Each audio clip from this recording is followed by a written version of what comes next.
चलिए बच्चों, बेटे अब स्टार्ट कर रहे हैं आपके सेकंड चैप्टर का सेकंड पार्ट, डिस्पर्जन। क्या इस चैप्टर में गिनकर मात्र 4 चीजें पढ़ाई जाती हैं, range, mean deviation, quartile deviation और स्टैंडर्ड डेविएशन।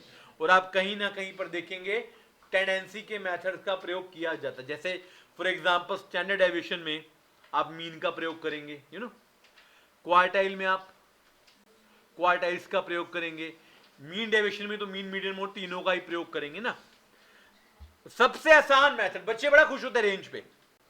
रेंज की खासियत क्या है, एक तो सबसे आसान है मगर पेपर में आता है, देखेंगे आपने क्वेश्चन। रेंज का मतलब क्या होता है, largest value minus smallest value, L minus S.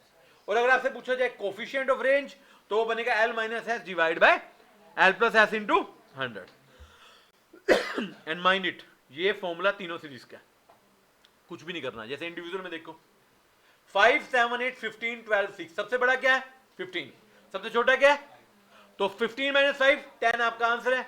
Coefficient निकालो, 15 minus 5 divide by 15 plus 5 into 100, 50%। Discrete में क्या करेंगे, डिस्क्रीट में you need to literally ignore frequency, x देखना है। क्या देखना है, एक्स। सबसे बड़ा क्या है 15, सबसे छोटा क्या है 5, पुट कर दो। इवन कॉन्टिन्यूस में भी एक्स निकालना ही नहीं है, एफ को इग्नोर करो, सी आई देख लो, क्लास इंटरवल। सबसे लोएस्ट वैल्यू क्या है 0 और इंटरवल की सबसे बड़ी वैल्यू क्या है 40, तो आंसर क्या आ जाएगा 40 माइनस 0 40।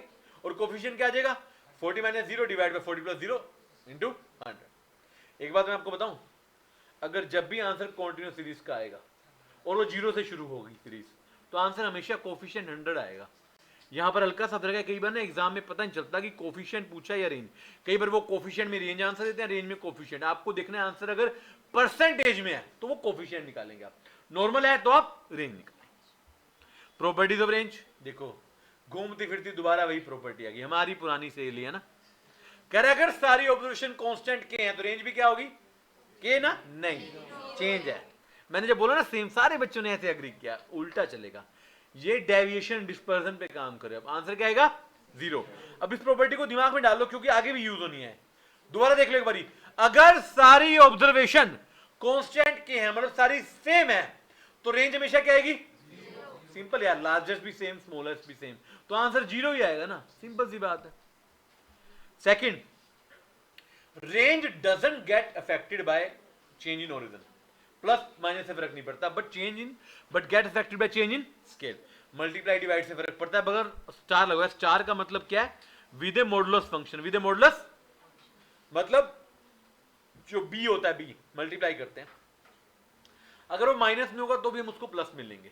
जैसे एग्जांपल समझाता हूं, देखिए y दे रखा है आपको, क्या दे रखा है 5 minus 3x, range of x दे रखी है 2, रेंज ऑफ y निकालनी है। पहले तो मुझे बताओ इसमें ओरिजिन और स्केल क्या है। सर ये 5 ओरिजिन है और 3 क्या है स्केल, तो 5 को तो इग्नोर करेंगे, 3 से मल्टीप्लाई करेंगे। अब 3 तो माइनस में है, मैं माइनस 3 का आगे मॉडुलस लगा दूंगा तो प्लस का 3 हो जाएगा। तो अगर x की रेंज 2 है तो y की रेंज क्या आएगी 3 इंटू 2 6, क्या आएगी 6। क्लियर है, फर्क समझ आया। वहां पर सब पे ओरिजिन और स्केल दोनों से फर्क पड़ा था, यहां पे ओरिजिन को इग्नोर करेंगे और स्केल का क्या लगाएंगे मॉडुलस। जिन बच्चों को याद नहीं दोबारा कहा दूं, ओरिजिन का मतलब होता है प्लस, जो आगे डेटा होता है प्लस वाला, स्केल का मतलब होता है जो मल्टीप्लिकेशन या डिवीजन में होता है। ठीक है, चले बेटे आपस में बातें नहीं। देखो फॉर्मूला अगर पेपर में पूछा जाए, range of y is equal to modulus b into range of mean deviation. अब देखो इसके नाम में ना थोड़ा सा झोल है, इस बेचारे का नाम तो मीन डेविएशन है, हमारे ये मीन, मीडियन, मोड तीनों से निकाला जाता है, क्योंकि इसके मेथड का नाम मीन है, इसका खुद का नाम मीन है। तो आपको कोई सर मतलब क्या है, मतलब क्या, मैं आपको पहले मीन से निकालना सिखाता हूं। यार कुछ नहीं करना, आपने पहले मीन निकालना है। क्या निकालना है, मीन निकालना आता होगा ना। अब जिन बच्चों को मीन नहीं आता उनको आएगा नहीं, पहले निकालो एक्स बार मीन। अब मीन को हर एक एक्स में से माइनस कर दो, हर एक एक्स में से माइनस कर दो, तो एक्स माइनस एक्स बार आ जाएगा, उसका समीशन कर दो। फॉर्मूला क्या बन जाएगा, mean deviation is equal to summation x minus x bar divide by n. दिमाग में डालो ये फॉर्मूला, ये सेम फॉर्मूला मीडियन में आएगा, मीन की जगह मीडियन लिख दूंगा, मोड में मीन की जगह मोड लिख दूंगा। ठीक है, और अगर मैं कोफिशिएंट की बात करूं तो सिंपल, आपने कोफिशिएंट किससे निकाला है, आपने मीन डेविएशन मीन से निकाली है ना, तो mean deviation divide by mean into 100।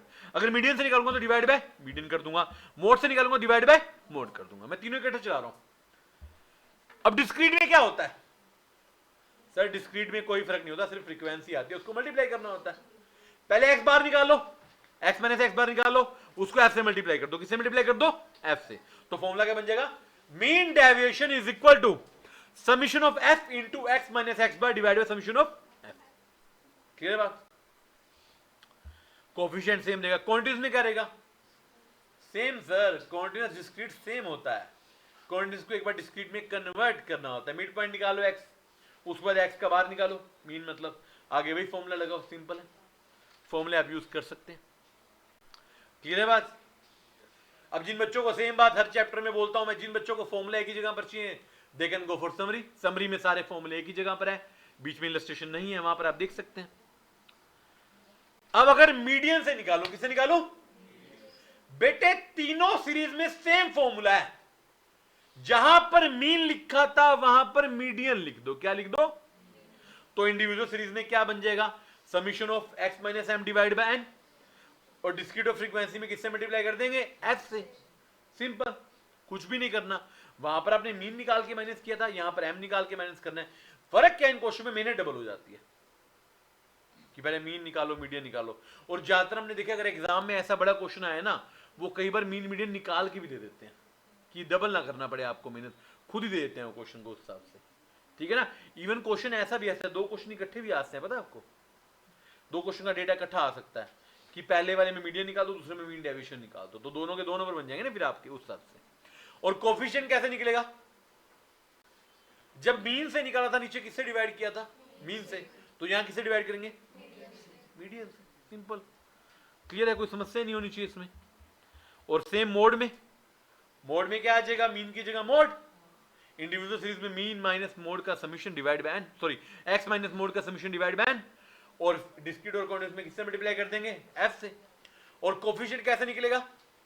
Mean deviation divide by mode into 100। Clear है बात? अब सर एग्जाम में किससे निकालनी है? जो क्वेश्चन कहेगा। बेटे आगे ध्यान दीजिए, एक बात बताओ, मैंने मीन डेविएशन मीन से निकाली, मीडियन से निकाली, मोड से निकाली, क्या आंसर सेम होगा? क्या आंसर सेम होगा? क्यों? जब मीन मीडियन मोड खुद भी आंसर सेम नहीं होता तो उनकी डेविएशन सेम नहीं हो सकती। ठीक है ना? चले, प्रॉपर्टीज, पहली प्रॉपर्टी सेम है। अगर सारी ऑब्जर्वेशन या वैल्यूज कांस्टेंट के हैं तो मीन डेविएशन क्या होगी? क्या होगी? 0। अगली भी सेम है। Mean deviation is not affected by change in origin but affected by change in scale with the modulus function. Quartile deviation very simple, but इसकी कहानी क्या है? अगर आपको क्वार्टाइल निकालने आते हैं तभी आप निकाल पाओगे। 3 क्वार्टाइल याद है आपको? Q1, Q2 और Q3। इसमें किसका प्रयोग हुआ? Q1 और Q3 का। क्वार्टाइल डेविएशन हर एक सीरीज में फॉर्मूला एक ही है, Q3 माइनस Q1। और कोफिशिएंट का फॉर्मूला भी सेम है, Q3 minus Q1 divide by Q3 plus Q1 into 100। अब देखिए Q1 Q3 आपको निकालना आता है, वो पुट कीजिए और आंसर निकाल लीजिए। और इस पे भी छोटा क्वेश्चन आया था, आपने एग्जामिनेशन क्वेश्चन में देखा हो, कई बार Q1 Q3 गिवन होते हैं और डेविएशन पूछी जाती है, ध्यान रखना इस बात का।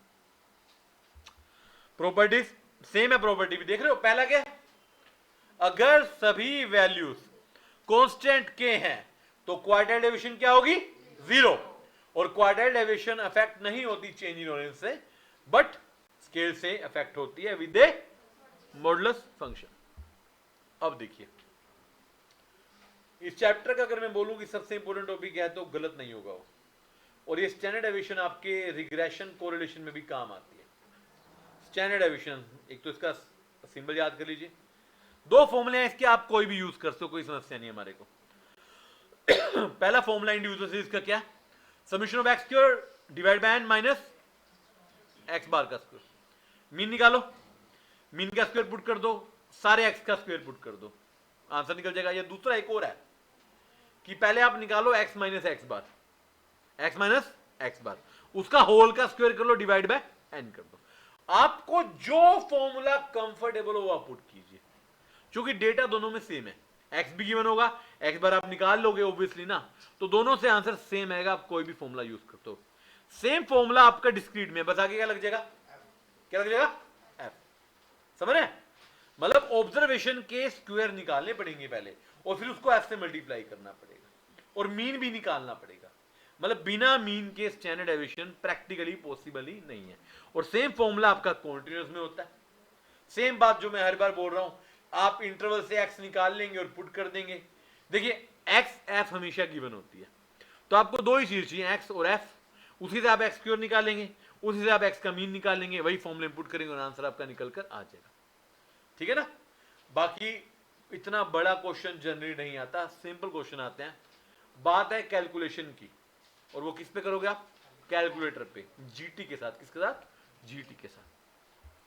प्रॉपर्टीज क्या, पहली प्रॉपर्टी ये नया आ गया आपके लिए कुछ, ये क्या है, वेरिएंस क्या होता है, variance is the square of standard deviation, या बोलूं मैं standard deviation is the under root of variance. Paper में कुछ भी पूछा जा सकता है। सेकेंडली, अगर सारी वैल्यू कांस्टेंट के है तो स्टैंडर्ड डेविएशन क्या होगी, जीरो।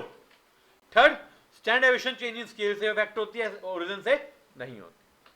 इसमें एक ये देखिए, ये एग्जांपल बड़ा शानदार मैंने आपको दिया था। कई बार ना वेरिएंस दिया होता है एक्स का या वाई का, और एक्स का पूछा जाता है, तो बच्चे डायरेक्ट पुट करते हैं, नहीं करना। पहले आपको वेरिएंस को स्टैंडर्ड डेविएशन में कन्वर्ट करना है। एक्स का स्टैंडर्ड डेविएशन निकालो, फिर उसका स्क्वायर करके एक्स का वेरिएंस निकालो, डबल मेहनत लगेगी। वेरिएंस को आप डायरेक्टली फॉर्मूले में पुट नहीं कर सकते। There is no formula called variance of y is equal to modulus of b into variance of x. Formula क्या है, standard deviation of y is equal to modulus of b into standard deviation of x. ये देखिए, ये रहा आपका formula. ये देखो 40 निकाला मैंने यहां पे, फिर मैंने इसका वेरिएंस के लिए स्क्वायर कर दिया। 40 का स्क्वायर क्या हो गया, 1600। ठीक है। फोर्थ प्रॉपर्टी वेरी इंपॉर्टेंट, इस पे क्वेश्चन आता है, कंबाइन स्टैंडर्ड डेविएशन। बेटे अगर कुछ पूछना तो आगे पूछिए, आपस में नहीं। Combined standard deviation, standard deviation of 1 2 बोलेंगे, क्या लिखेंगे इसको, n1 into standard deviation of 1 का square plus n2 into standard deviation of 2 का square plus n1 into d1 का square plus n2 into d2 का square divide bye n1 plus, sir n1 तो मुझे पता है number of 1, n2 number of second, standard deviation of 1 भी समझ आ गई। ये d1 d2 क्या है, d1 होता है अगर आप कंबाइन मीन में से फर्स्ट का मीन निकाल दो, और d2 होता है अगर आप कंबाइन मीन में से सेकंड का मीन। अब कंबाइन मीन बेटे आपको निकालना आना चाहिए, आता है ना, n1 into mean of 1 plus n2 into mean of 2 divide by n1 plus n2। Simple, इस तरीके से क्वेश्चन आता है, बिल्कुल आता है। अच्छा, coefficient of variation, coefficient of variation ये भी आपका कोरिलेशन रिग्रेशन में भी आता है। इसका सिंपल सा फॉर्मूला होता है standard deviation divide by mean into 100। Standard deviation divide by mean into 100। Theoretically भी इसका प्रयोग होता है। अगर जितना ज्यादा कोफिशिएंट ऑफ वेरिएबल होगा उतनी चीज वेरिएबल होगी, और जितनी चीज वेरिएबल होगी उतनी लेस कांस्टेंट होगी, और जितना कम कोफिशिएंट ऑफ वेरिएशन होगा आप उतने ज्यादा मोर कांस्टेंट या कंसिस्टेंट होंगे और उतने कम वेरिएबल होंगे। देखो लिखा है नीचे, पेपर में कई बार दो डेटा का कंपैरिजन आया था, वेरिएबिलिटी चेक करनी है। अगर सीवी कोफिशिएंट ऑफ वेरिएशन ज्यादा है तो आप मोर वेरिएबल हो, नहीं तो आप कम वेरिएबल हो। अगर कंसिस्टेंसी चेक करनी है, अगर सीवी ज्यादा तो आप लेस कंसिस्टेंट हो, सीवी कम है तो आप ज्यादा कंसिस्टेंट हो। क्वेश्चन दिखेंगे आपको इसके ऊपर भी। थ्योरी की बात करें, ये हम कर चुके हैं, वैसे थ्योरेटिकली नहीं किया। आपके दो तरह के मेथड्स होते हैं, एब्सोल्यूट और रिलेटिव। एब्सोल्यूट में आप निकालते हो range, quartile deviation, mean deviation, standard, और रिलेटिव में क्या निकालते हो, उनके कोफिशिएंट्स। टेंडेंसी एक कांस्टेंट पॉइंट पर निकालती है एवरेज, और डिस्पर्जन निकालती है स्कैटरनेस, बीच का डिफरेंस। एब्सोल्यूट मेथड डिपेंड करते हैं वेरिएबल के ऊपर, जो वेरिएबल है उसी पे हमारा आंसर डिपेंड करेगा। रिलेटिव में आंसर यूनिट फ्री होते हैं, परसेंटेज में निकलते हैं, इनको फर्क नहीं पड़ता। सबसे क्विकेस्ट मेथड कौन सा है आपके हिसाब से, आपने निकाला रेंज। सबसे यूजफुल मेथड, सबसे इंपॉर्टेंट मेथड कौन सा है, एक्सट्रीम ऑब्जर्वेशन से कौन सा इफेक्ट होता है, रेंज। क्योंकि डेटा की वैल्यू बढ़ेगी तो आंसर बढ़ जाएगा, बाकी में कुछ खास फर्क पड़ेगा नहीं। ओपन एंड में क्या लगता है, क्वार्टाइल डेविएशन, और क्वार्टाइल डेविएशन क्या होता है, बेसिकली डेविएशन का 50%, क्योंकि Q3 minus Q1 divide by 2 होता है। अब मैं चारों की अलग अलग बात करता हूं। मीन डेविएशन, रिजिडली डिफाइंड है, एक्सट्रीम वैल्यू से फर्क पड़ेगा नहीं, ज्यादातर मैथमेटिकल प्रॉपर्टीज में नहीं है, और ये सिर्फ एब्सोल्यूट डेविएशन पे काम करती है। क्वाड्रेटिक डेविएशन भी रिजिडली डिफाइंड है, बट ये 50% पे काम करती है, सब पे काम नहीं करती। Mean deviation, standard deviation, quadratic deviation, ये सभी ऑब्जर्वेशन पे बेस्ड है, रेंज सब पे बेस्ड नहीं, क्योंकि रेंज के लेते खाली हाईएस्ट और लोएस्ट। स्टैंडर्ड डेविएशन सबसे अच्छा मेथड इसलिए है बिकॉज इसमें डिजायर्ड मैथमेटिकल प्रॉपर्टी है, और स्टैंडर्ड डेविएशन ही सबसे बेस्ट मेथड आपका माना जाएगा। थ्योरेटिकली क्वेश्चन पूछा जा सकता है। तो दिस इज बच्चों डिस्पर्जन। सेकंड चैप्टर में 2 पार्ट हैं आपके, टेंडेंसी एंड डिस्पर्जन दोनों ही इंपॉर्टेंट है, और कहीं ना कहीं सेंटर टेंडेंसी के फॉर्मूलाज का प्रयोग डिस्पर्जन के अंदर किया जा रहा है। क्लियर है यहां तक? तो डिस्पर्जन का चैप्टर क्या होता है बेटे यहां पर समाप्त। अच्छे से पढ़ लीजिएगा, कोई डाउट हो तो बताइए।